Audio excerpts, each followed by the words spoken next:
podcast, be sure to tune in to our YouTube channel on YouTube at Wild and Weird WV. Welcome to Wild and Weird Radio, a Wild and Weird West Virginia podcast.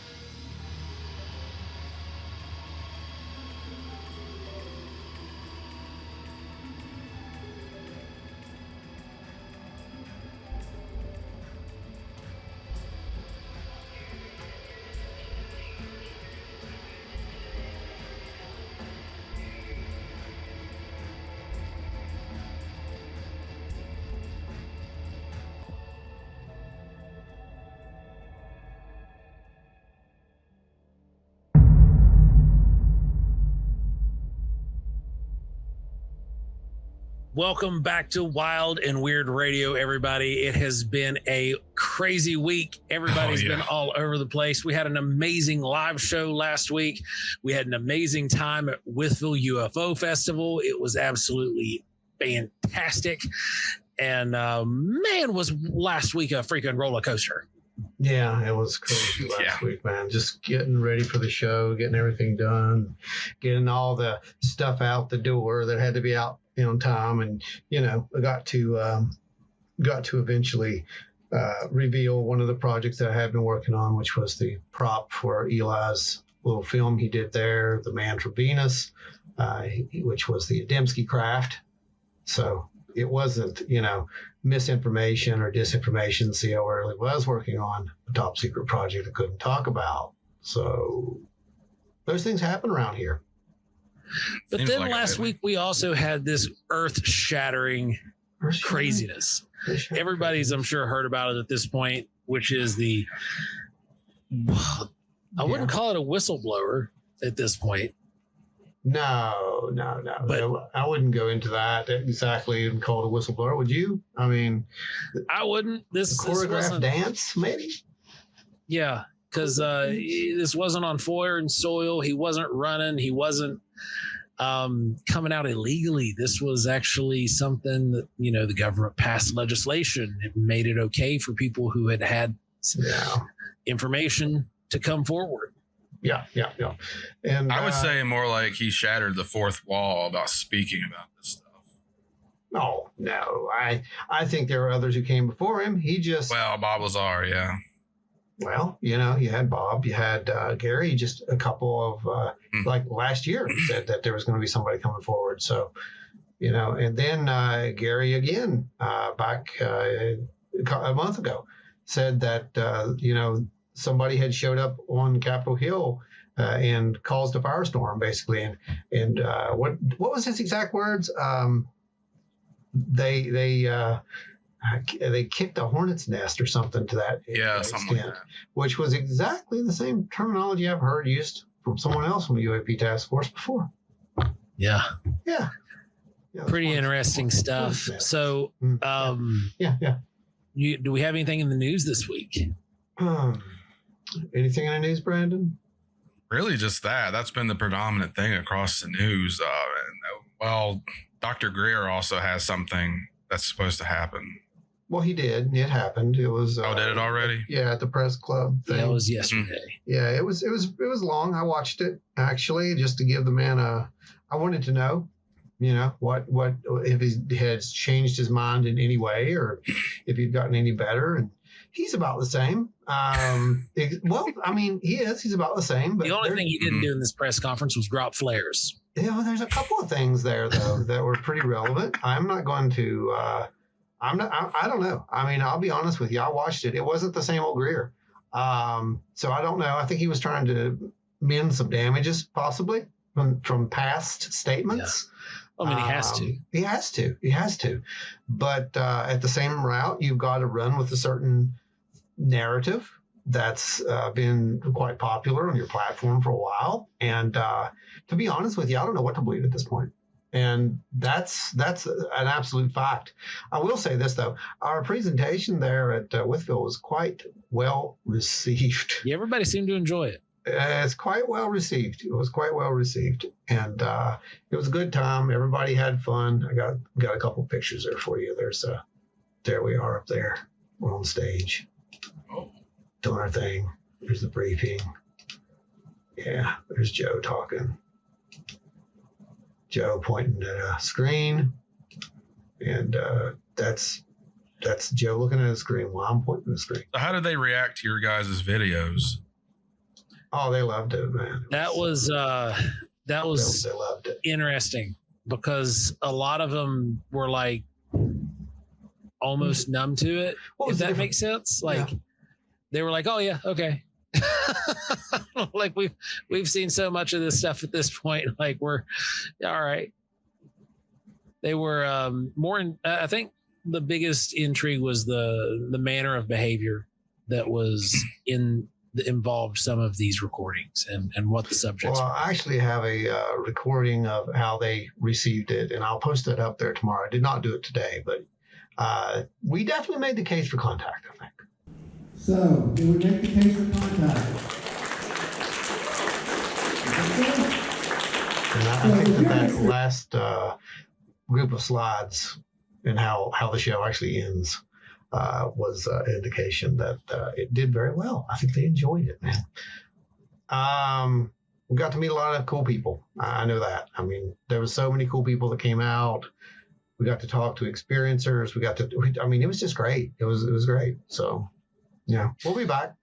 Yeah, we're definitely going to be going back to that show. It's always fun, even just to set up. I think the next one on deck is Kecksburg, followed up by Hawking Hills. Those are the two places where we get in there, I think. And then there's a workshop coming up. You're going to have the announcement for the workshop live this Thursday coming. Oh.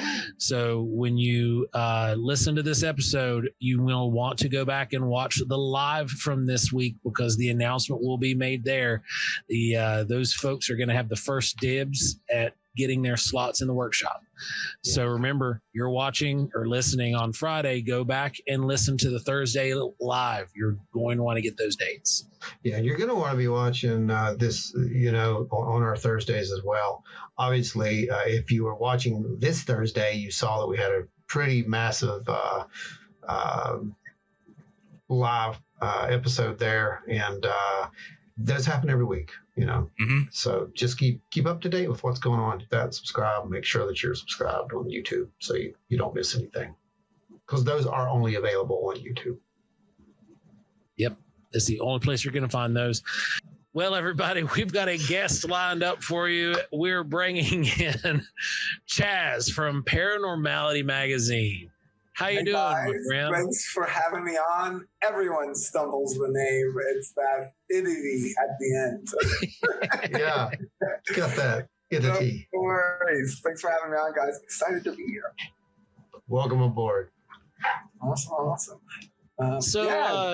So guys, remember, if you're listening to this episode in your car, jump over onto the YouTube, because there's also going to be a banner that's going to show up at some point during this show, and you're going to want to catch it. It is going to be a code for you to get involved with Paranormality Magazine, keep up with what Chaz and Brandon have got going on over there on the paper side of things, and it's only going to be visible on the video. You're not going to be able to see it when you're listening in your car. Unfortunately, we don't have augmented reality to splash on your windshield. Not yet.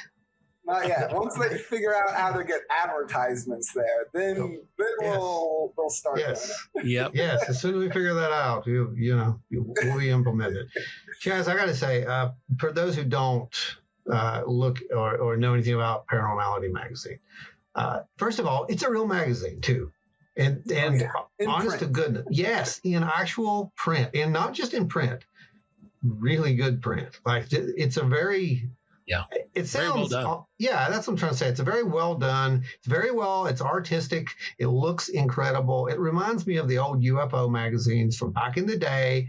It has a really good feel to it, and it's very informative. I love them. I mean, they're absolutely awesome.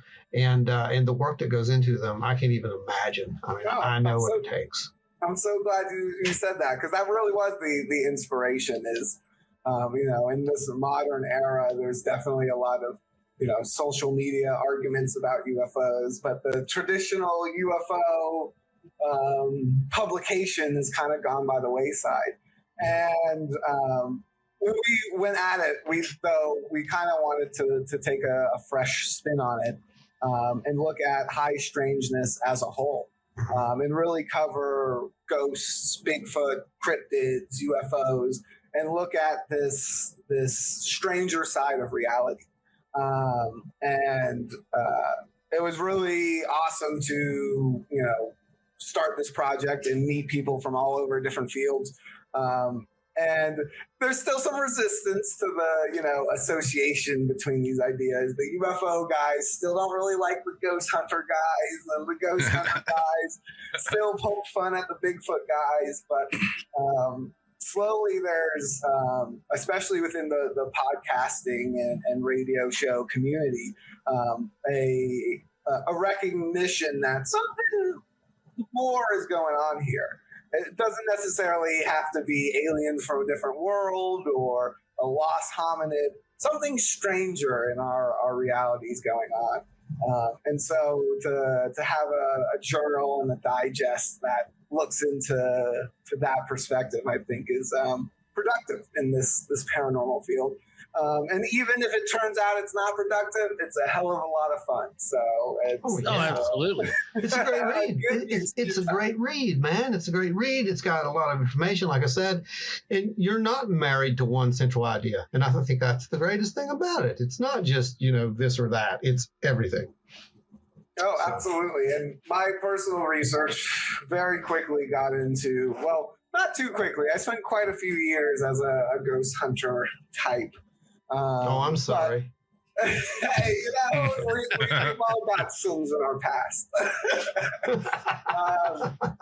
But very quickly, I made some connections and did some interesting experiments and realized that the phenomenon at large is a lot more interlinked than most people are willing to give credit to.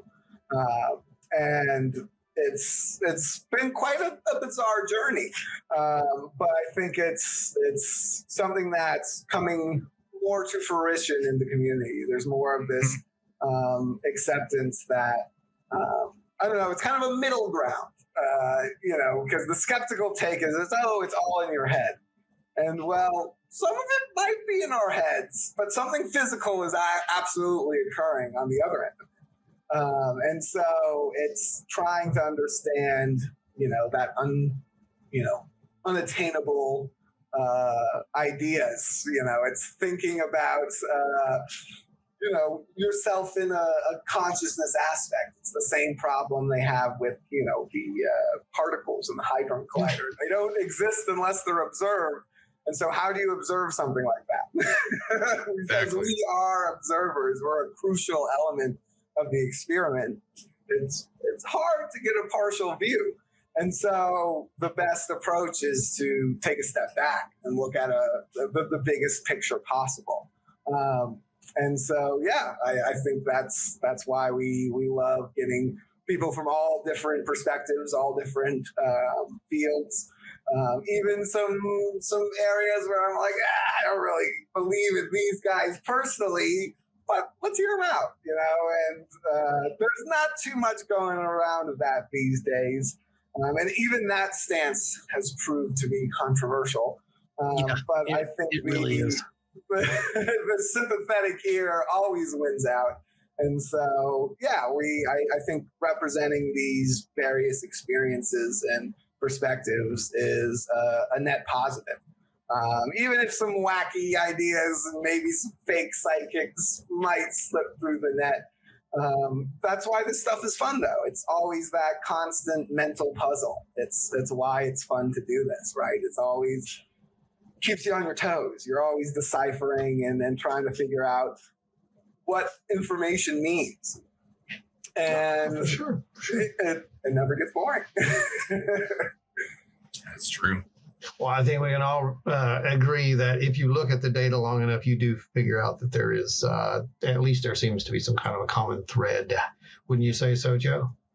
Yeah, if nothing else, because, we hear in our research and on the show, we bounce around a lot because we don't reject data. We look at the data, we observe the data, we use that to make all of our opinions and direct our opinions. Oh, yeah.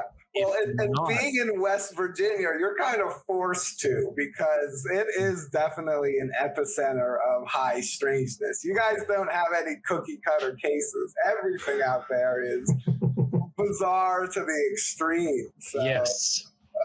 For sure, I definitely understand why you guys are like, hell yeah. and one of the main reasons is because we have been out doing the research for a relic hominid, and while we're out there doing that research, we will start collecting anomalous data that may or may not have anything to do with what we're looking at with subject A, but we start getting data for subject B. You mean like the time you guys found radioactive bear tracks? Yeah, well, it started off as a big radioactive footprints that turned into bear tracks that turned into completely disappearing. Hell, exactly. That's the perfect example of the kind of high strangeness. One of my favorite examples, I think, is it's from Jacques Vallée, and he talks about how they drove up several hours to this remote UFO landing spot, and they had to hike several hours to see where this UFO had landed. And right in the center of this clearing, where supposedly a UFO had landed a few nights earlier, was a plate of freshly cooked pancakes, steam still rising off the top. And he was like, the nearest diner was, hundreds of miles away, or kilometers, because he's French. But the story is one of my favorites because it's so ridiculous. And how do you explain that? And for me, that's almost become a hallmark of a true encounter. Yeah. Yeah. If someone's like, oh, da-da-da-da-da happened, that's, an episode of Ghost Adventures summarized. I'm like, okay, yeah, sure, whatever. But when they bring in that extra element of, well, there was this one thing that I just can't make heads or tails of, that's when something's going on. And they usually don't relate that. Like in a report, they will not relate that hardly because at all. they want to take some sense of credibility when you talk about UFOs. There's this preconceived notion from the community, the investigators, that they're investigating alien life for the most part. You have other theories and stuff out there, but that's the general perspective, and so you're likely to leave out anything that might be too Bigfooty. Or a good example is I wrote a book on the Bet Sphere case, which is a popular case, semi-popular. It's kind of been popping up more and more here down in Florida as people have been examining it. But it's still very interesting. For the most part, it is a UFO community being like, there was a sphere that moved on its own. What everyone leaves out on this story is that the house it occurred in, where they had this sphere, where it did all the moving on its own, was famously haunted for decades before this family moved in. It was actually, it was built by a historic architect, Melvin Greeley. Most of his buildings in Jacksonville are considered landmarks. He called it his most unique home, and it is. It's this bizarre Tudor style. It's got this like turret tower. It looks like a castle. And it's in the middle of the woods, and it's on this hill, this highest point in Duval County. And it was built for the Neff family. It was called the Neff House initially. And this, Nettleton Neff, I remember the alliteration. Nettleton, name that dropped off. But Nettleton Neff, he was a railroad industrialist. He was some higher up in railroad companies out of Chicago. And his whole family, he had this house built as a vacation home. But before they could move in or ever use it once, the whole family died in kind of tragic and mysterious circumstances. First was his wife, who died at one of their other properties in Michigan. Again, loaded. So, weird stuff. And the newspapers called it mysterious, that fire specifically. His adult son was attending Harvard, and he disappeared. He was found 2 weeks later hanging in an apple orchard, and it was ruled a suicide. And Nettleton Neff shortly thereafter followed suit and shot himself in his office. So none of his family ended up moving into this house. Their boxes and stuff were moved in, but like literally in few months time span, this family is just decimated. And so this house just sits empty. It's on the hill, it's in the woods, and it's on this island. And so it becomes the local urban legend spot. You know, the idea that their ghosts did end up moving down there. It sets its own stage. Right, of course. And so it sat empty for years. And that's when the Betts family actually moved in, was Jerry Betts. She was a character in of herself. In the 70s, she owned a real estate company and a trucking company. She ran for state Congress, and the newspapers at the time ran this article about her and a few other women who were running for Congress. And the title was, "If these women are elected, how will they keep house?" So it kind of gives you, yeah, it kind of gives really you puts it into this perspective era that was written in. Yeah, an idea of the challenges she was up against. But one day, being the industrious woman she is, she was talking with a bunch of her artistic friends in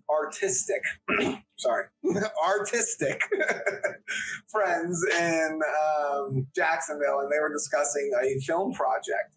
And someone said, "Oh, well, you wouldn't have to build a set. You could use that spooky old house out on Fort George Island." And she drove out there to check it out and immediately fell in love with the property. Bought it, moved in, renovated it, added an extra wing, and like kind of really made this house a home. And it's, again, super bizarre structure.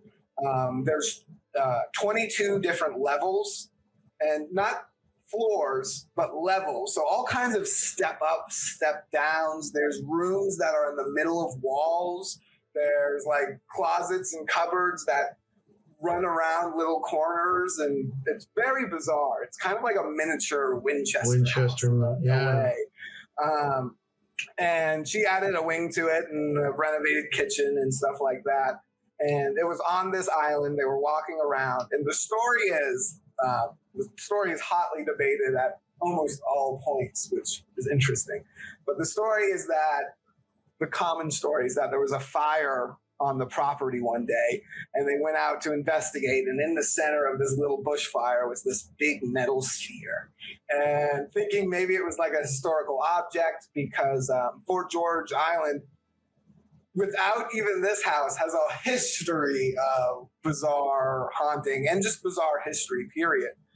It's believed to be where the first French settlers landed, and the possible location of a massacre. The Spanish from St. Augustine wiped them out at this island. And that's why St. Augustine's the oldest city and not Jacksonville. There's also Kingsley Plantation on the island. When you drive into the historical part, you drive past these coquina shell ruins. They're like this concrete and seashell structures, and they're all over the island, these little ruins. And they were the slave homes from when it was a plantation. And the guy who owned it, Kingsley, super weird, hysterical character as well. He had a slight diatribe, but he would have these portraits, massive portraits of African women in the nude all over his dining hall. He rejected Christianity and adopted this West African religion so he could have multiple wives. His main wife was Anna Kingsley, and she was a Cuban-born slave, but she ended up owning 3 of his plantations, like she was in charge of it. And he had this belief that mixed race people were superior to both white people and black people. Again, very controversial in the 1800s. Wow. He was not liked by his neighbors, but he was also one of the biggest importers of illegal slaves. This was after they had ended the Atlantic slave trade, but he was still smuggling them in. There's this incident recorded by the U.S. Navy where they intercepted one of these smuggling ships full of slaves, nearly 300 people on it, and they were like, well, you're not supposed to do that, but we don't have the barracks, the food, or any of the supplies to deal with this amount of slaves. So you can have them, but don't do it again. They like gave him a slap on the wrist, and this is publicly recorded. And so, very bizarre guy. And he had to end up fleeing Florida when it was purchased by the U.S. because under the Spanish system of slavery, his ideologies kind of played out. You know, they had the whole idea of mestizos, mixed race people, were superior to darker people, and so they could own property and they could do things. And so his sons, who he believed were the superior race, they could inherit all of his plantations and all of his holdings. But once the United States got Florida, that wasn't anyone who was any percentage of black, that's a slave. They don't have any rights. And so this created a chaotic scenario in this Fort George Island and his other plantations throughout Florida. But prior to that, there was native settlements there. There was a Spanish mission, really ancient history and all kinds of legends. There's this legend of a slave serial killer whose ghost still haunts the island, all kinds of high strangeness. Again, as we were discussing earlier, on this island already. Long before the 70s, where this family finds this weird little sphere. And if you look up the Bet sphere, it's only about this little sphere and about the month of this sphere moving around inside, again, the famously I know it. I remember this thing. It actually rolled, didn't it? Yes. It rolled around, and very interestingly, the family and witnesses outside of the family, there were radio show hosts, TV, local journalists who saw this thing move around. They described it not, we think UFO sphere, so we think of it like floating through the halls and like acting in this robotic way. The witnesses described it acting more like a pet, like a dog or something. Ron Kavitz, who was at the time, he was kind of a local, like coast to ghost, paranormal late night radio show guy in Jacksonville. And so naturally, he was one of the first people to look into this. And he remembers going to the house and he talks about this house, again, super weird, super bizarre, out of a fairy tale. So he wants to go and take photos of the outside of the house. And he walks in, and the sphere's sitting there in the middle of this glass table. And as they're talking, he's talking with Jerry, the kids are playing and stuff. They're like, okay, well, let's go outside and take some more pictures. And they start to go outside, and the ball starts to wiggle, rolls to the edge of the glass table, and kind of dangles off the edge in this weird gravity-defying way, and then starts to rock back and forth. And Ron said it was saying, hey, don't forget about me. Are you going outside? I want to go outside. Again, kind of like a pet dog. Interestingly enough, though, the family did have a pet dog, and it hated the sphere. If it was held near the sphere, it would freak out. It would whine and wince and like try to run away from it as fast as it could. Despite this, the family came to have like this affection towards it. And to make a very long, bizarre story summarized, the Navy ends up getting involved. J. Allen Hynek gets involved. And the story gets super murky. There's even been anonymous family members in recent times, again, anonymously, saying that they know where the sphere is. There's this theory that J. Allen Hynek stole the sphere. He did visit the house and was, friendly with the family. They thought he was great. But there's this story that they caught him in the middle of the night, swapping it out with the fake one, or potentially doing that, messing around with it. And then, of course, the more likely of all the theories, the Navy swapped it out with the fake and gave them just some sphere. Again, all kinds of bizarre high strangeness. But again, like most of these window areas, I think the interesting part is that the high strangeness around it has not ended. And this is something that, to this day, I think my book is still the only one to have pointed out, that where this occurred has a very bizarre connection to the Navy UFO videos from 2019 that kind of blew up the UFO story for the first time. Of course, you have the Tic Tac, and that was the Fravor video. But the most compelling was the gimbal, that kind of saucer that rotates. It looks like a UFO. Everyone kind of pictures that one when you think of it. Black and white, for whatever reason, like they don't have a color version.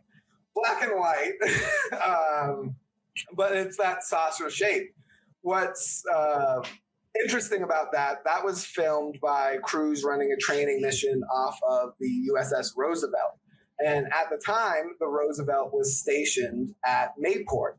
So they were a few miles off the coast of Jacksonville. And Mayport is actually right north of Fort George Island. I mean, if you cross the river, you're in the naval station. If you go out there to see Kingsley Plantation, you'll have military helicopters flying drills and maneuvers over you constantly. They're checking cargo and things like that as it comes in. So the Roosevelt was stationed there. They filmed the gimbal, but they also filmed the least intriguing of the three videos by most people's standards, the Go Fast. And that's that little sphere. Mm-hmm. So that video was filmed only a few dozen miles away from Fort George Island, where in the 1970s, 40 years ago, 50-ish years ago, there was a metal sphere that moved around on its own, and the Navy was involved, and it investigated. Again, very bizarre.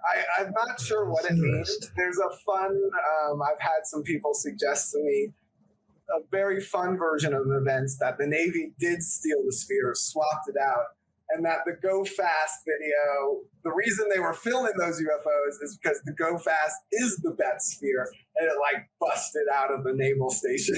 Like it was activated and shot through the wall or whatever, and they were like, film it, and that's how they captured the gimbal. It was flying back. That's not the weirdest conspiracy theory ever.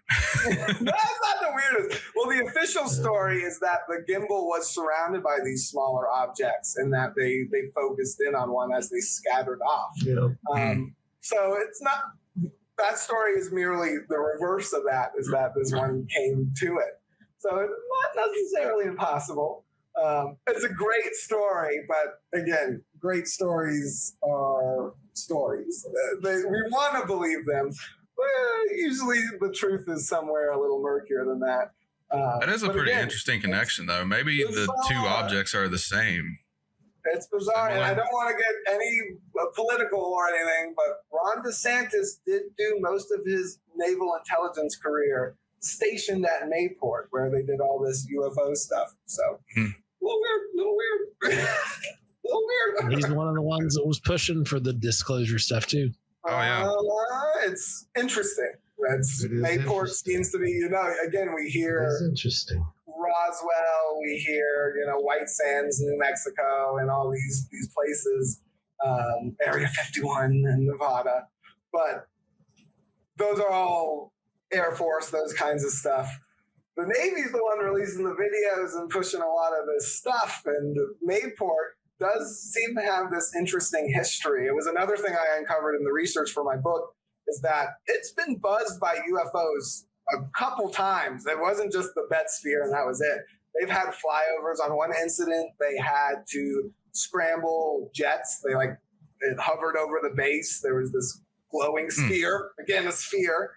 Sounds like it was much larger by the reports than the Bet sphere. But it hovered over the base. They scrambled jets. And then afterwards, the night watchman got that classic dressed down. You didn't see anything. You never say anything. Nothing happened tonight. Go to bed. And it was only years later when they're hanging out at the the VA or whatever, and they're like, "Remember that weird time when you saw that?" And they end up reporting it. And again, a group of witnesses, intriguing cases. And so there was a couple of those that occurred around that naval station. But again, if you actually look into most military bases, you'll probably find a couple weird UFO stories like that. So it's weird, but is it? Who knows?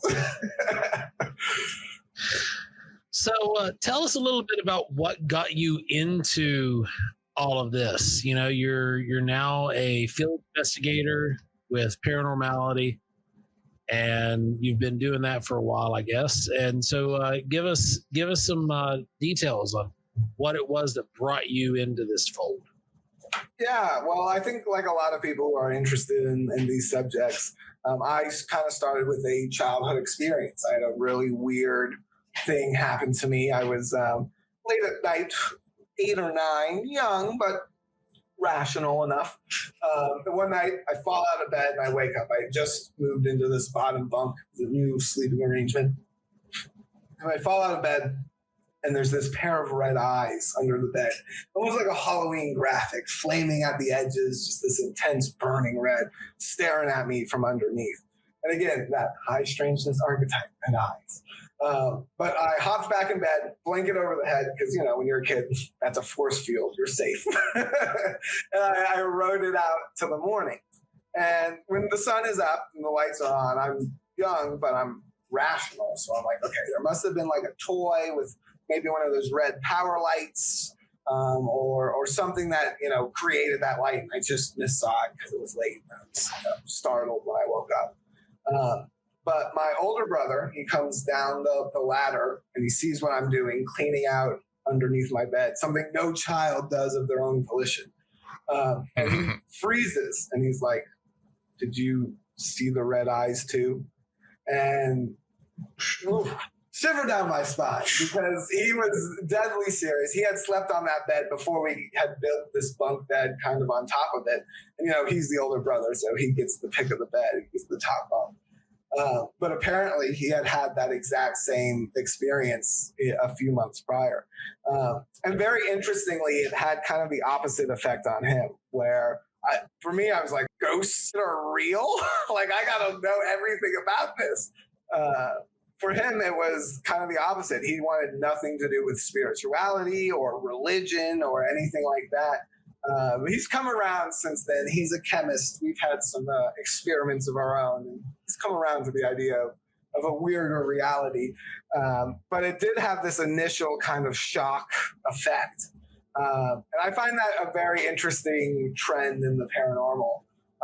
And it's actually something that kind of was one of the evolutions of my research. So from that perspective, again, I was a kid. But I was like into ghost hunters and ghost adventures. Like I was like, I got to know more. I went to the school library and got books on ghosts. The Bermuda Triangle, anything on the Bermuda Triangle was my favorite as a kid for a really long time. I really enjoyed Scooby-Doo, but I was always mad that the endings were always humans, because I was like, no, sometimes it is ghosts. But that was kind of my perspective again for a long time into my teen years. And again, I would do ghost hunting stuff, but I always found it very unsatisfying, right? And it is. We can be honest with each other. It's kind of lame. And I do them all the time still. But there's always that moment where I'm like in the middle, it's dead quiet, and I'm like holding a voice recorder. I'm like, is anyone there? Like, of course no one's there. I can see around me. Like that is it's very silly. The whole act is kind of ridiculous. And it wasn't until my later teens where, like many of Florida youth, I was exposed to some psychedelic substances where I started to evolve my approach. Because immediately, people are like, we got to take this and go listen to some dubstep. I'm like, no. Ghost hunting. There's so much ghost hunting potential in this right here. I immediately made the connection. And so my first experience with kind of that hyper high strangeness was a bizarre idea. I'm not quite sure where it spawned, but I made this plan to do various mushroom teas based on research. I was going to see that was going to be my next question. I was really curious about which hallucinogenics you were going to be experimenting with there because of the tests and stuff that were done at Stanford and the tests that were done at these various institutes of parapsychology to open up the mind and see what exactly took place. Oh, absolutely. And so again, the psychedelic experiments, controversial. There's definitely some mixed histories with these various different substances. But the concept immediately, it makes sense. And it makes sense, again, take out the modern history of these substances, go back deeper than that. Yeah. We recognize that in the Americas, there was these massive, intricate societies, and they had these shamans, and they were doctors. They did all the medicine and the healing, and it worked. Like, those were real medicines, and we recognize that they were doing science there. But then they also had this other weird spiritual stuff. And, that was all just religion, nonsense, woo, devils, and shit like that. Stuff like that. Excuse me. And it was kind of written off. And in reality, what they were doing, while the language might have sounded spiritual, was probably a lot more akin to a science than we gave credit for. There's clearly applications to these substances we're just now finally rediscovering after hundreds of years when it comes to treating trauma and things like that from a purely medical standpoint. But again, if you take the anecdotic stories for any face value, they also did a lot of weird stuff communicating with animals and potentially changing weather and things like that. Again, all connected to these altered states of consciousness. And so it's kind of, it's unfortunate. It does feel like there was a science here that was eradicated, and we're kind of in this gray area where we're shooting in the dark, trying to figure it out again from where they left off. They also have the stoned ape theory now. Some people believe that's how human minds evolved to believe in like religion and things like that. The early hominids were consuming psilocybins of some sort. Absolutely. And I always think about that nowadays because the primates we study doing a lot of weird stuff, throwing rocks at trees in ritualistic manners and whatnot. And I always wonder if, the chemicals we just dump out into the environment, how is that altering their consciousness? If there is any truth to the stone ape theory, how is that affecting, the various animals that are evolving, much less just us? So let's get into this tripping balls and ghost hunting. Let's do it. My favorite activity. So the first serious undertaking, it was with mushroom teas. And I'm still a little bit of a hippie naturalist. I like my psychedelics to be as natural as they come. Now, I am a realist. I understand that that's not how society works currently.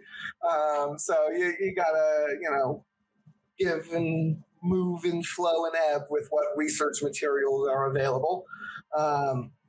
But my first escapade into this was with mushroom teas, and I would try various recipes and things like that and do Ouija board seances. And again, that's a very controversial pedal to the floor right there. 0 to 60. It was like we're going to be a great spirit world too. We're going to summon the spirit world. Let's do it. Because again, I had been doing years of basic ghost hunting, and it's like, doesn't that static sound like an EVP, like a voice? And I'm like, not really. It was obvious stuff like that. So, okay, now have you? This is. I'm going to sidetrack for just a second because I'm curious. The Estes method. Have you tried the Estes method? Oh yeah, quite a few times. I'm a fan of the Delco one where you use the lights on the eyes too. I think that has a very that'll induce the out of body a little bit. Absolutely, they're all good methods. mushrooms though. Oh man. So okay. It's a quick way to get there. Go into finish your story there, but then I want to go back to that Estes method and the flashing lights and whatnot, and using that and seeing what kind of results. Oh, absolutely. I've got a perspective on that kind of evolution in ghost hunting. I'm for it. But that experiment had super weird results, and the first weird thing was that during it, while I was doing the seances and tripping really hard, nothing happened. Like nothing, even from like tripping perspectives. It was mundane at best. And like those were some heavy doses, and I was doing them pretty repeatedly, which you shouldn't do. There was some adverse health effects, hydration and stuff. But it wasn't, the bizarre, shattering reality experience I was hoping for. But it was the times in between the active trips that started to get a little weird. And there were some synchronicities here and there. But the big thing was I started to see UFOs. And again, I was only looking into ghosts. I had never really looked into UFOs. I had always thought, okay, maybe aliens are real, whatever. But it had never been like a subject of interest. The first one, though, I was watching planes, go across the sky and, leave trails and stuff. And there was this one light that was really consistent. It wasn't blinking. I was like, that's bizarre. And it suddenly burst into a bunch of smaller objects that kind of streaked off in all different directions. And I was like, what was that? That was super bizarre. And it was just me who saw it, though. And I looked to see if maybe it was a satellite re-entering or anything like that. I couldn't find any reports confirming that. No one else had seen, even in those planes in the sky, had seemed to see anything. So at that point, I was like, maybe it is just in my head. Maybe I'm just, it's just all these mushroom teas. And I was telling this to a friend of mine, and he had that kind of same conclusion. He was like, all right, dude, Ouija boards, mushroom teas, UFOs, you've lost the plot. You've gone too far, my friend. It's no hope for you. And I was like, all right, fair enough. When you say it like that, it does sound ridiculous. And that was the moment, though, we started to hear this metallic hum. And sure enough, this black triangle craft, a light in each corner, just cruised right above us. And it was right above the tree line. I could have hit it with a rock. It was low down. It was just hovering at this kind of like smooth pace. And my friend had never been into any paranormal stuff, had never seen anything bizarre or weird in his entire life. So this was absolutely breaking their reality. Oh, yeah. He was like, well, damn. Like, it was right. Just open mouth, like, huh. And it was just one of those moments where you're like, how big was this one, Chaz? Well, yeah, Ron, say it one more time. How big was this one? So this was it was a good size. It was maybe slightly under a quarter acre because it hovered over the family property, and it was about the size of the house. It was. I was going to say that's about the size of my house. Yeah, it was about the size of a house, and it just flew right over us. And I find it very interesting that the shape is. It's one of those ones that's often reported as a U.S. secret plane. That's the triangle. There's that. It's 3B. Yeah, that's it. I can never remember the B3 whatever. It's okay. You can forget it. It's easy to mess out. Like there's a joke where we run with it, and I will just randomly throw in letters and numbers. I think I always call it the T3B because that's a tank from Star Wars Battlefront 2. yeah. From the original, the classic. And it's burned into my memory. But yeah, it was this weird classic military shape, but the timing, right, with these experiments. Yeah. And again, I wasn't on mushroom teas at that moment. We were just hanging out. But we were having that conversation. And for me, that was kind of the nod where it was like, no, don't look away. You're close. You're on to something here. Like what you're talking about is it. And it was the aha moment where it was like, I can't just be looking at ghosts. Like, we got to start looking at UFOs and Bigfoot, and then like what's going on with the Loch Ness Monster, and like what is all this occultism about? And so that was around 18. So the last 8 years, I've been looking into all of it and continuing to do psychedelic experiments along the way to kind of chase that high strangeness. I like to think of the paranormal as like a long hallway with a lot of doors.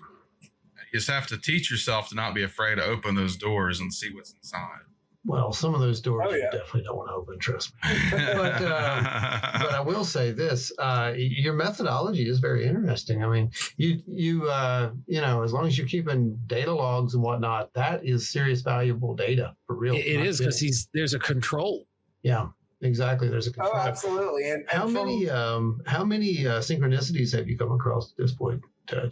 So the synchronicities have been pretty high, and the more often I do the experiments, it definitely has a ramp up moment where, and afterwards there is more, you know, high strangeness that kind of follows it. But even through I think it's interesting, even through just plain research, looking into specific things, you start to follow these weird synchronicities. And it's been kind of my perspective lately that on a lot of haunted locations, that weird story is enough of a psychedelic. You don't have to be doing mushroom teas or even Estes method with headphones and goggles. Just hearing a really bizarre story is enough to have that slight change in consciousness. And whatever that slight shift is on that particle level seems to be where this phenomenon lies. And whether it's hidden within some kind of quantum realm, or it's, you know, using some kind of camouflage based on our ocular vision, something's going on. And it's much more complex than simply, oh, you know, a guy died here in the Civil War, so that, you know, it must be him. Or, you know, aliens. They're from a different planet, and they're really into our buttholes. They're just really into way more complicated. You know, what you were referencing with how they could be messing with our own vision. You know, we did in the presentation at Withel, we did one of the new breaking deals here with how the advancement in generative AI and how they were hooking it up and reading neural pathways to generate images that were being seen, like a cat. Oh, yeah. And then you saw the picture of the cat, then you saw the AI generated what it thought the brain waves was. Now imagine an extremely high technology and it way far advanced. Now that's a screen memory. Yeah, being able to actually implement it. So yeah. Oh yeah. Again, we could screen memory. We're pretty close to being able to screen memory a cat. Like really, that's with the cat's head. Well, I mean, that's kind of where you get a not deer. This is definitely a not cat, but you know, you got a not deer here. That reminds me of those medieval paintings where they tried to paint a cat from memory and they look nothing like a cat. Yeah, they just botch it. You're like, close enough. Well, I think there's an interesting story because, I really do think there's something to that idea of, you know, the trickster and the paranormal. But I am hesitant to call it the trickster because I do think that gives it a certain agency that it might not necessarily have. And there's a case I've been looking into, and I'm hoping to get out there in the near future in Namibia in southern Africa. Where there's this bizarre, again, very arid region, the Kalahari Desert.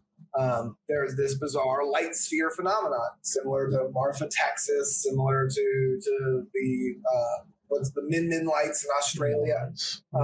These arid regions seem to have these, you know, these light phenomenon. And of course, nowadays, they're very often associated with UFOs. They follow cars and things like that. But back when the first European settlers colonized the area, it was the ghost woman of the dunes. It would be this ghost woman in white.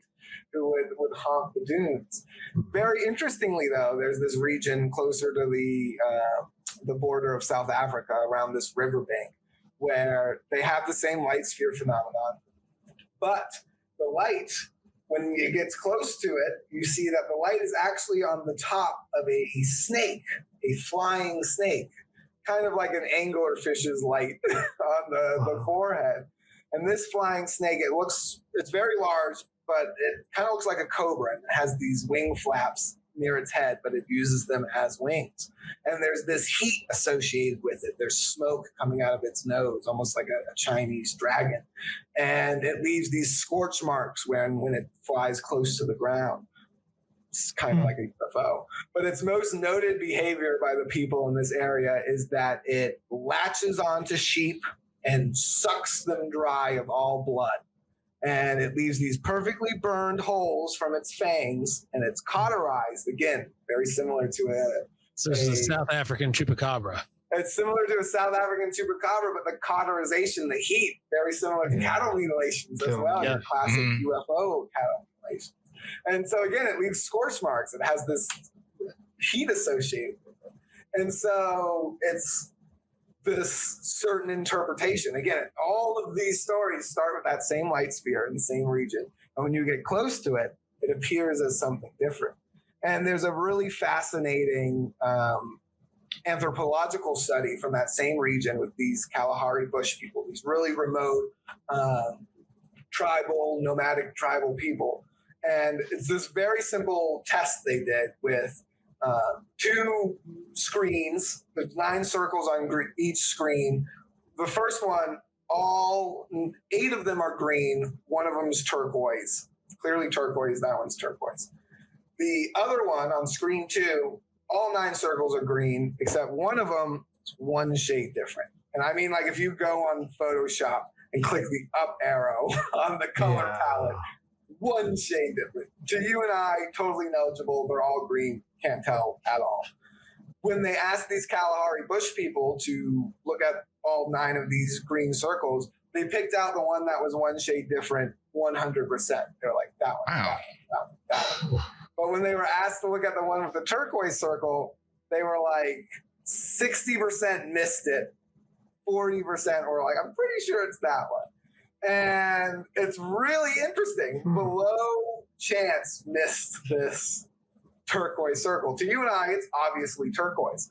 And it's really bizarre. So they don't have a word for blue or for turquoise in their language. And there is even further back, there's this whole idea that before the widespread trade of, I think it's indigo, that the color blue in like the ancient world was non-existent. Like they didn't have the concept of it.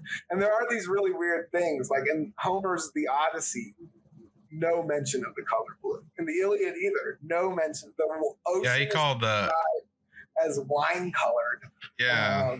There's all these weird other terms. When the sky is described, it's either gray or angry, these other emotions. There's never blue. I was watching a National Geographic thing about that like a couple of years ago, and this one scientist proposed that we actually couldn't see the color blue until about a couple thousand years ago. Yeah. No, it's this super bizarre. Again, it's something I'm sure scientists are mad I'm equating to UFOs and ghosts and stuff because it is scientific. It's quite, in the scientific realm. The whole green thing certainly applies. The whole green circle thing makes perfect sense to me, though, because I'm a reptile guy.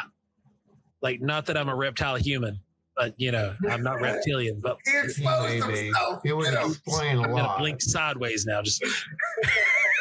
But no, you got the green mamba there.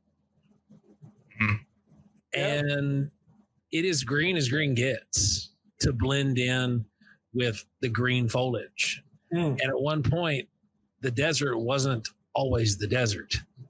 There was foliage there, and the snakes inhabited those regions. You would need to visually be able to identify this snake that will kill you in about 3 minutes after you get dead. You will need to be able to see that at a distance in the bush to stay alive. Oh yeah. No, and it's known that human beings can see more shades of green than any other color. It's an evolutionary tick. But this anthropological study kind of suggests perhaps that our easy city living has made us lose some of our green vision. Or perhaps it's language based or cultural based. To a certain extent, we know it could be genetically based, right? There are some people who are colorblind. They're missing a cone in their eyes. And in the inverse, related. Well, in the inverse, there's people who are born with a fourth cone in their eye, which theoretically means they see like a couple thousand more colors than us, and we just don't have any vocabulary to describe what they're seeing. And very interestingly, these people, it's like I always want to say it's astigmatism, but that's not it. It's something else. It's close. It's stuff something. But when these people make paintings or drawings of what they see like every day, it looks like what we would see if we are taking a heavy dose of psychedelics. It's kind of that rainbow color flow trail to things. And so again, it's quite. My favorite fact about that though is interestingly, most people who are colorblind, the vast majority are male for some unknown weird genetic reason. And the opposite, the people who have the extra cone in their eye, the vast majority of them are female, which is interesting because I'm always pooping on psychics. But seeing auras. There's this idea most of them are typically women, right? And they see more or whatever. So perhaps there is something to that notion. Maybe they do have that extra eye cone. Either way, intriguing stuff. But it reminds me of the people who see colors when they hear music and stuff like that. Oh yeah, what's that one called? Oh, that's the weird like superpower. No, that's synesthesia, something like that. Yeah, something like that. Jimi Hendrix supposedly had that ability. Awesome. Or taste colors, that would be cool. Yeah, right. Taste the rainbow. But before we write it off as a completely cultural phenomenon, one of the best accounts of the flying snake comes from a white Dutch colonist who was living in that region. And while this region wasn't colonized that much because it's an arid desert region, pretty much the only thing you can do is farm sheep. This guy was still winning. Is like, I'm going to be the guy who farms all the sheep. And he saw it. He said it flew past him. He could feel the heat coming off of it. And it killed his sheep like all the time. And he was pissed about it. And he was like, the Dutch need to come in here and kill this thing. He was like mad. And so, again, this is a white dude born in Europe who moved to this region. And it's almost like the stories were enough to change his perspective, where a few hundred miles away in the same desert, people are seeing this light sphere, and the colonists are saying, "Oh, it's the ghost woman. You can see her. You can see her flowing dress."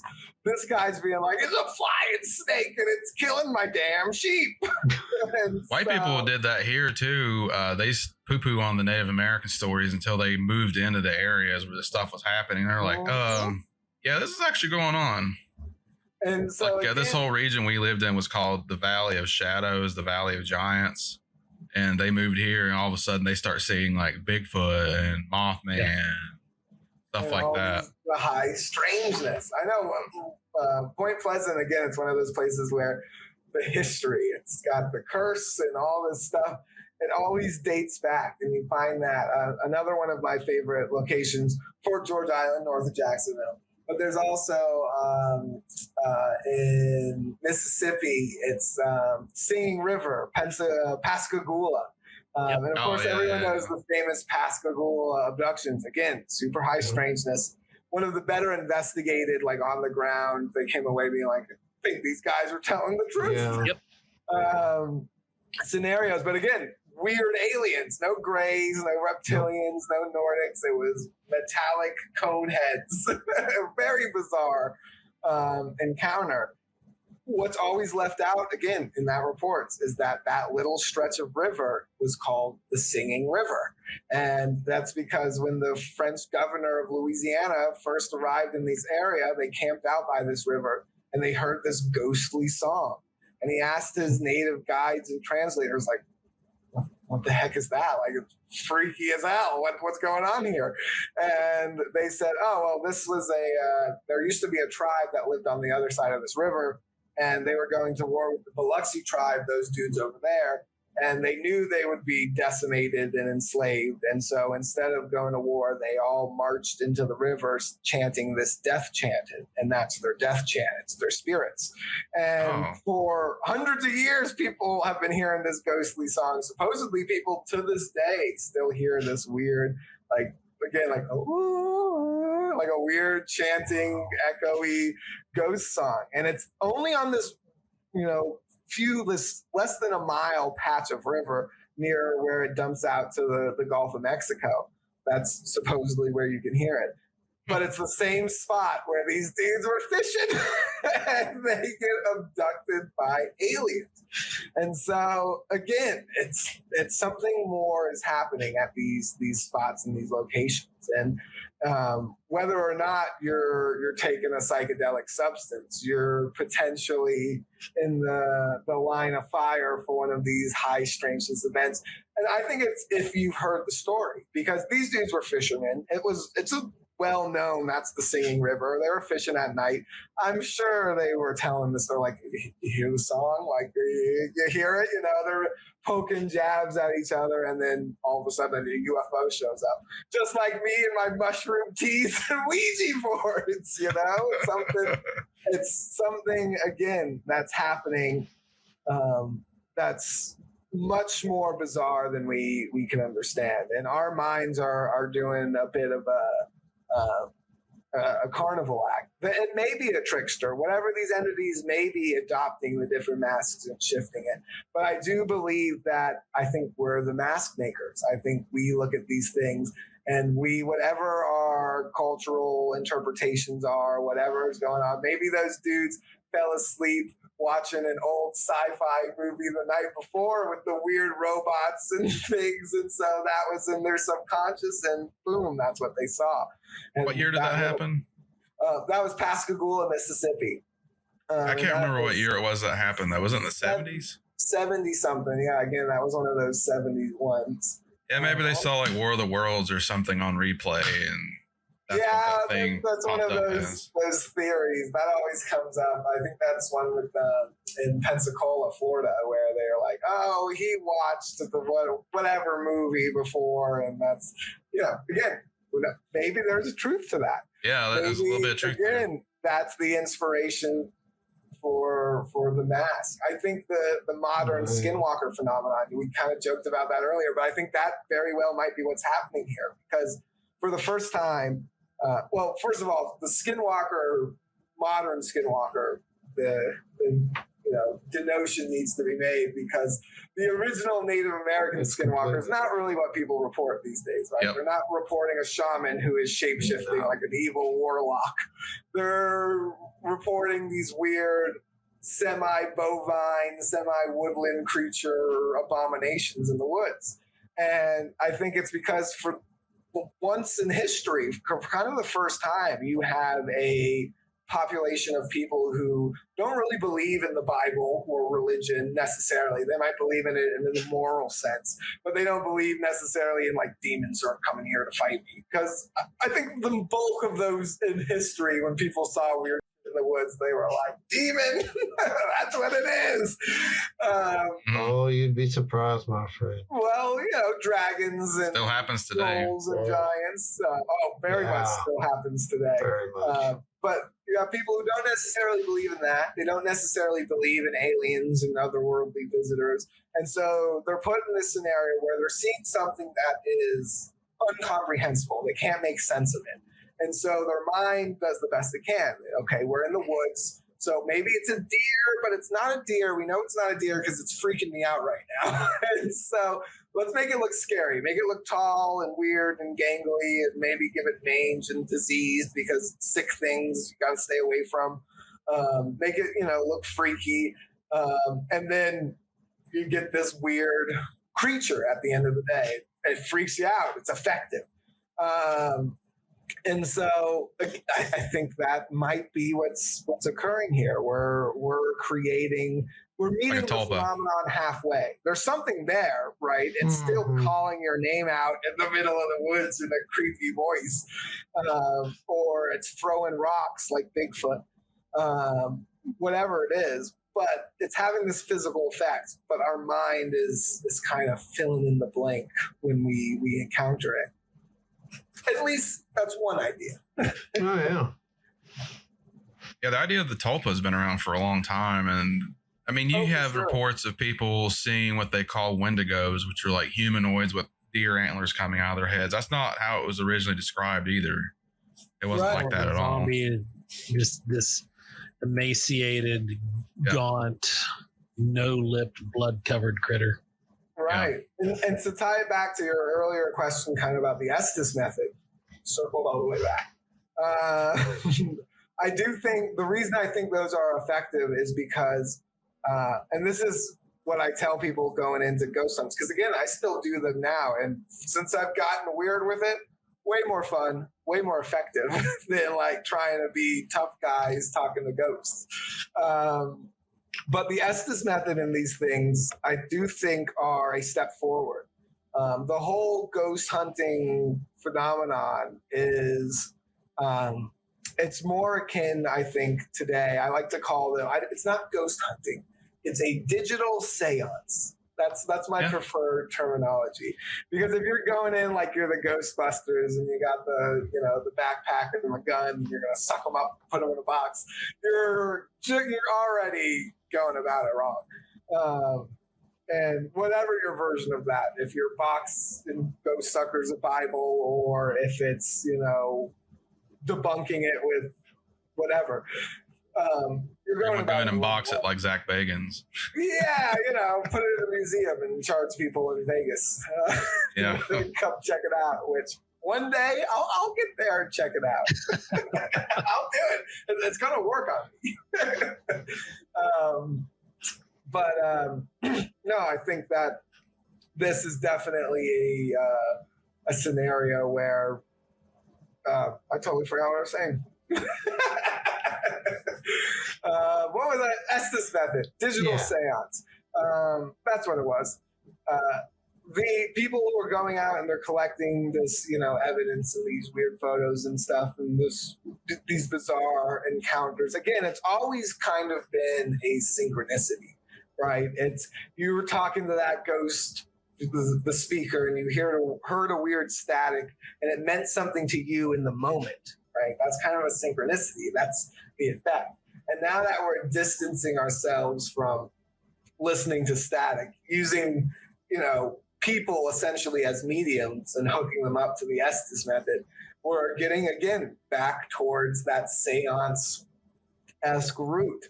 And that seance-esque route, again, started with the Fox sisters in rural New York. And there's a lot of folk magic origins to what they were doing. It was, again, they might have been hucksters, they might have been faking it, but there's this idea of where they were at, and at the time they were doing things. There were certainly still this mysticism that was very alive in America, the same mysticism that led to Mormonism. So again, grain of salt, always grain of salt. Keep a healthy jar of salt when you're looking into the paranormal. But it's intriguing. It's always intriguing to think about these things, and there's certainly different perspectives on all of these subjects. And I think the paranormal is a reflection of that. It's these glitches in reality where we're all putting our own interpretation from our own backgrounds and experiences on top of it. And that makes it really, really hard to study objectively, but doesn't mean it's impossible. It doesn't mean we should give up. It can be done. No, and so that's what we're doing. You're definitely providing a different approach to it. as others. And I think that that's important. I think there needs to be multiple things. And I think when you break it down, it's into the data sets, which is what we do, that you see that there is an external force. You call it what you will, doesn't matter. That there's an external force that seems to exhibit some form of intelligence anyway. And you are interacting with it in multiple ways. So, in the bottom line, you have to admit, you're not crazy is what I'm getting at. These people aren't crazy. They're not crazy. And I'm going to tell my parents. Well, I'll tell them. And I think that's important that we make people understand. I know we laugh and we joke about that stuff, but man, it's these people, honest to goodness, when you go up to someone, you go up to an experiencer and you just look at them and you say, look, and you explain to them and you say the same things that they've experienced, there's a connection instantly at that point.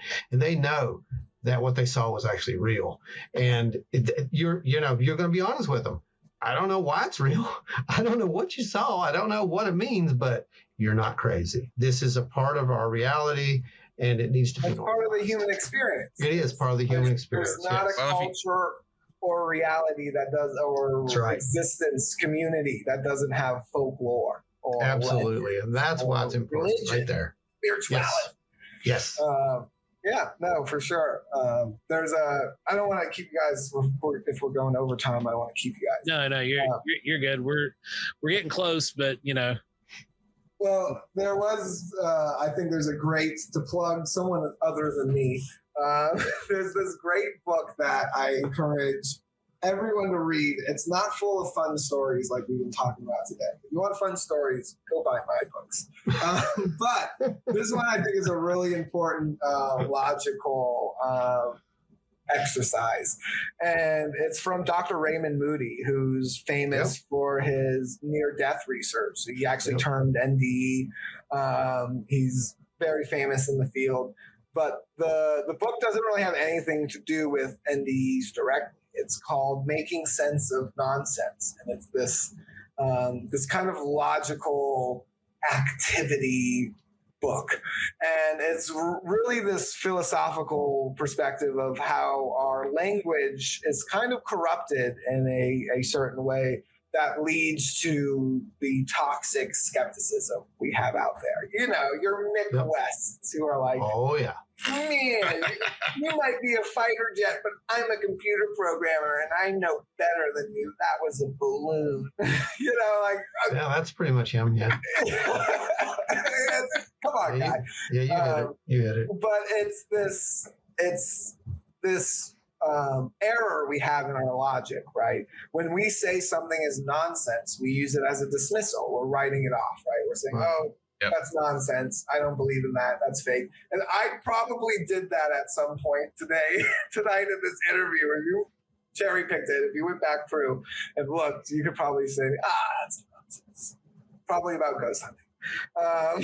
But it's a mistake because nonsense is actually this third category of information, right? We have things that are true, we have things that are false, and then we have things that don't make sense. Nonsense. And it's something that Dr. Seuss might write to entertain children, right? It's gibberish is another good word for it. Now, that is an important perspective because we don't only use it to entertain children, we use it for art and poetry. We use it for religion, right? Think of whatever religion you're not. I don't want to offend anyone, but think of whatever religion you're not. And think of one of the crazy things they believe in. We're ridiculous. Xenu and volcanoes? Is it safe to take shots at Scientology still? I guess we'll find out. What I don't know when they start harassing you. Whenever they showed up at our doors. We're going to get the clicks. They have a building in Orlando, so you better watch out. Oh, yeah, man. I've been by the massive one there in Clearwater. It's spooky. Oh, gosh. Again, some nonsensical stuff in there. And if you cherry pick any religion, you can find some stuff that doesn't logically make sense. But science also uses it, right? Think of the Big Bang Theory. Nothingness exploded into everything. Yeah. That sentence is contradiction. It means nothing. It is nonsense. That doesn't mean it's false. Again, you have a whole bunch of creationists who say that's nonsense, thus it is false. That's wrong. Also doesn't mean it's true. It doesn't make sense. It's a placeholder for information that is to come. Mm-hmm. And that's kind of the analogy I like to use, is that the paranormal right now, we are the alchemists, right? And alchemists were weirdos in the dungeons of castles, mixing sludges and making up weird words. But now those weird words mean something. Uranium, when I say that, we can all picture like a glowing stick from The Simpsons. Whether that's accurate or not, we've got a conception, right, of what uranium is. I say these words, which back then were magic. It's made up. Now they've conceptualized. The nonsense has turned into sense. And so the paranormal community is very much in our alchemist phase. We're deep in nonsense. The things that we're investigating and the stories we're getting, they don't make sense.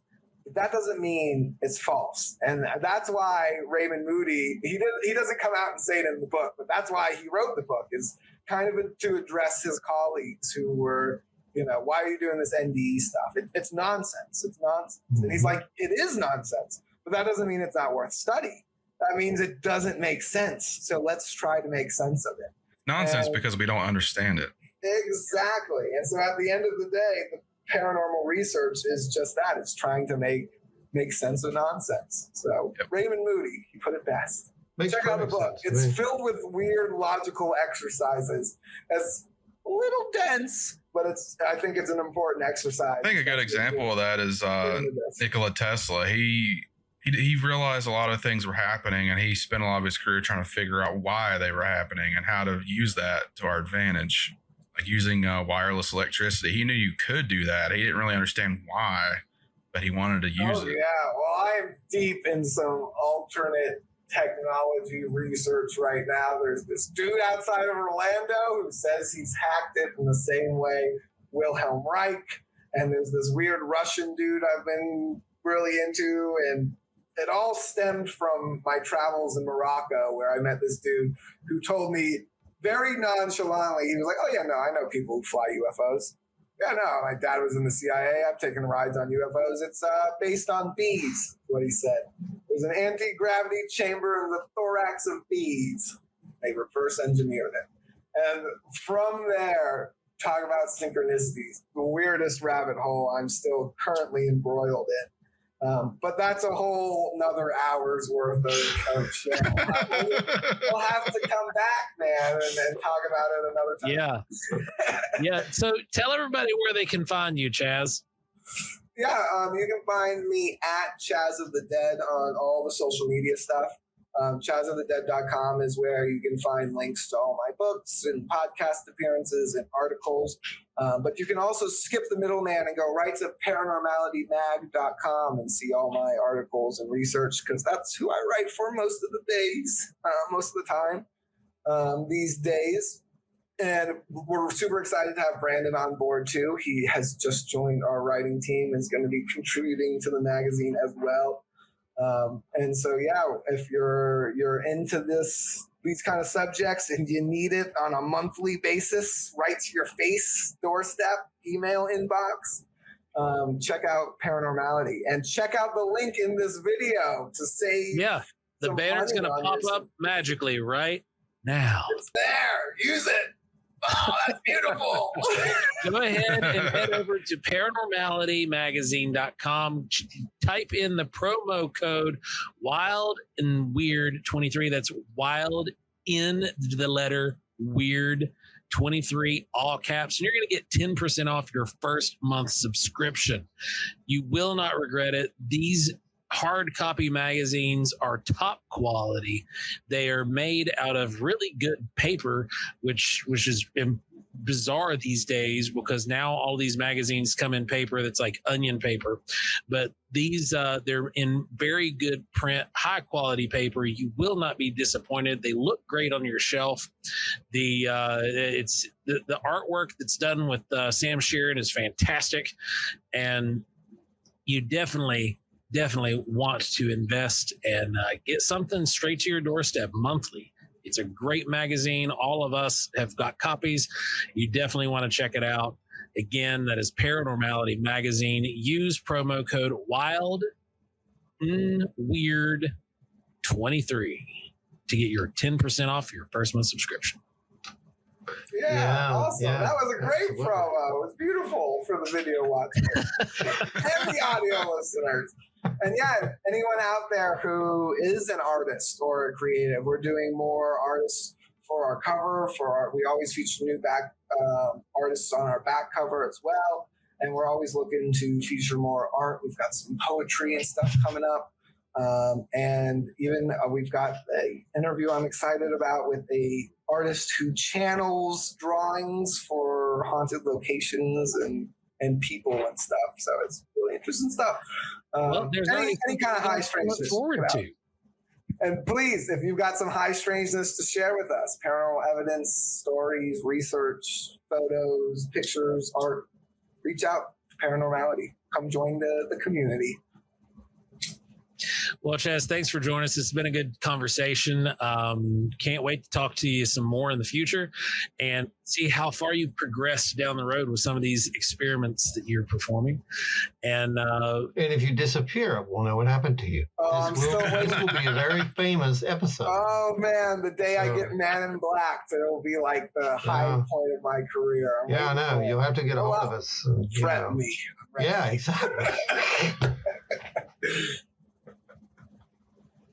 All right, guys, it's been fun. Remember, like, share, and subscribe everywhere you can find Wild and Weird Radio, be it on YouTube, over on the airwaves. Like and subscribe. If you subscribe, make sure you hit that notification bell. That way, every time new content drops, you're alerted immediately. So you can go back, check your alerts, and tune into what we're doing. We also will send out alerts when we go live, so you don't want to miss those. Join in on the live chats. It's a great community that we've built over there. Everything works fantastic. We've got a really good group of folks over on YouTube's live chat. You don't want to miss it. This week, go back and rewatch it. If you missed it, go back and rewatch it. It's with Reverend Michael. He's a regular on the show at this point now. It's always a good time to have him. And because Ancient Astronaut Deers always say yes. We've got Flatwoods Monster Convention coming up. Remember, guys, this is at the Flatwoods Monster Conference Center. Yes, I called it the Flatwoods Monster Conference Center because we're renaming it, by God. Go over and get your rooms booked. It's going to be a great time because could you imagine having this conference this year, Joe? I mean, just having this conference this year, that it's insane. I mean, it's with everything that's come out and the speakers that we have lined up. Trust me, you're going to want to make it out. It is going to be worth your time. Plus, we've got great vendors who are going to be there, artists galore for you to choose from and peruse their wares. If you want to continue supporting Wild and Weird Radio for eons and eons to come, you can head on over to wildandweird.com. Click on our shop tab, and it'll open up all kinds of goodies that you can go and have sent directly to your doorstep. If you are one of those people that want to just give money and you don't want anything in return, you can do that over on YouTube by jumping in the super chat and just give a 50 cents, $1, whatever you want to do. It actually goes straight into the pot to help fund everything we're doing over here. And, we're not out here getting rich on it. Speaking of which, I wanted to let you know, this is the first time you've known this. I've got us a project that I'm going to be working on here soon. And you're going to be very interested in it. It's a new device. We'll see. I've kind of got back into a little bit of electronics kick there not too long ago, and I got an idea for something, and I found something we can hack and probably make something really cool that no one's using. Yeah. So we're going to be trying to put that together really soon too. Also, don't forget, I will be appearing down here at the, if you're in the St. Albans historical area, St. Albans Historical Society, we'll be doing the UFOs and Contact series.